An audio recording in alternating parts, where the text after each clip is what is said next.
Hello, look where we're at. We're at quilting. It's Tuesday. There's Amber. She's getting her binding on her elephant quilt. Do you remember seeing her elephant quilt? It's right over there. Just needs a binding. Mom's over here. Oh, I probably shouldn't show that up close. Well, see, now it's on. Now it's going to be on there, and Kelsey might watch. Why are you laughing, Amber? Anyway, she's working on a quilt for little baby Petty that's going to be born in a month or so. I guess a couple months. Christy's a little under the weather. But look how cozy she is under all the grandma's quilts, mom's quilts. You look beautiful. And I am working on my binding. See, I barely got started on my second side, but it'll be done soon for Halloween. And Colleen's working today, so we don't have her. So it's just going to be a bit of a quiet quilting night. Maybe we'll have brownies. Maybe. Oh, we are going. I'm standing here. Duh. Anyway, quilting's going to be kind of short tonight. Christy went home, not feeling well. Mom's still working on the airplanes. Look how cute. One more cloud to go, and I'm done with the FK. Yay. So cute. Amber got her binding done. So look at the elephant. All finished. I got light problems. We need to move away from that light. Come over here. Oh, that's better. Look at how pretty that is. Can you see it? Yes. Yeah, that's beautiful. It's queen size. It's big. Looks great. Thank you. Well done. I got my binding on mine. See mine? Did you show yours? Oh. Just now. I have to put my eyes on. He's not done. Good eyes. I've got googly eyes to put on my spider. Did you See? buy the eyes? Yeah. See my spider? He needs his eyeballs put on. Cute. I'm glad I remembered that. I'll do that right now. So I finished that. And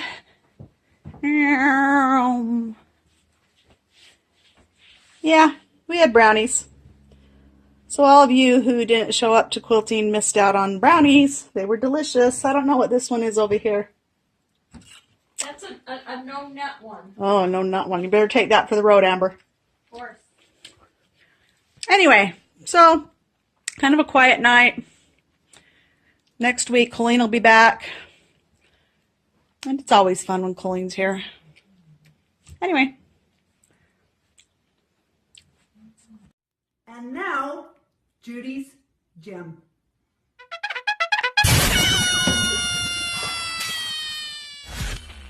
We weren't ready.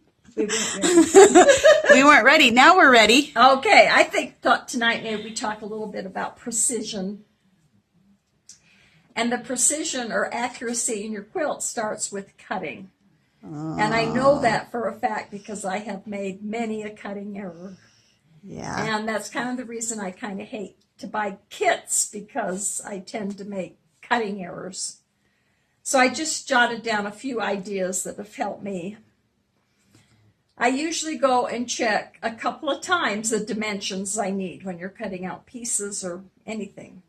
When you're cutting borders and bindings, it's less, you have extra. You cut them big Right. and cut them down. So, but when you're cutting out pieces, I make sure that I'm doing the measurement right. It's so easy to cut 2 1/2 when you're supposed to cut 2 1/4, which isn't bad because then you can just trim some Right. off. But if you cut 2 1/4 when you're supposed to cut 2 1/2, So it's just like in construction.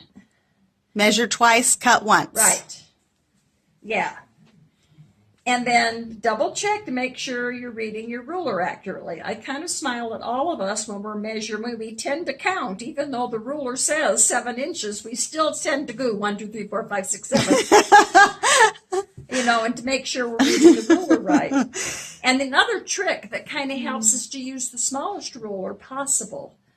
You know, if you're measuring a small piece, then it's a little more accurate, a little more easy to handle if you're using a smaller ruler. However, the rulers probably should all be the same brand Yeah. because there is a slight difference.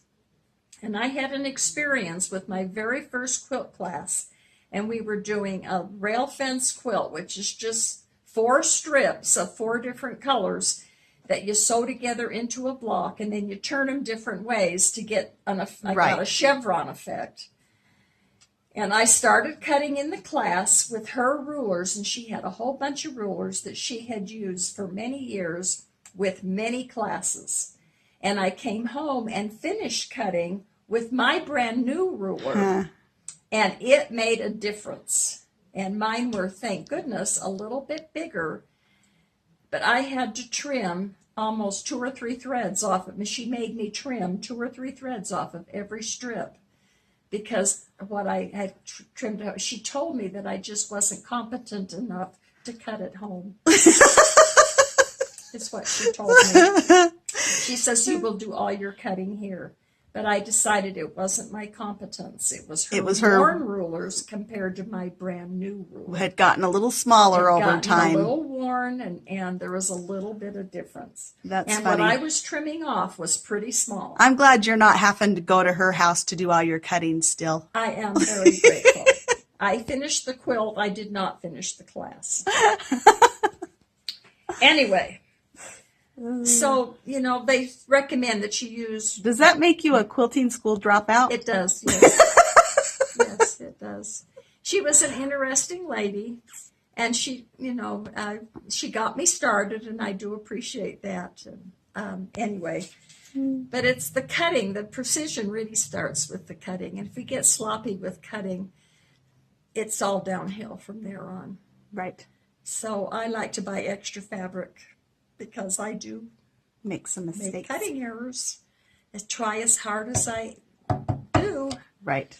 And so that's my thought for today. Thank you, Mom.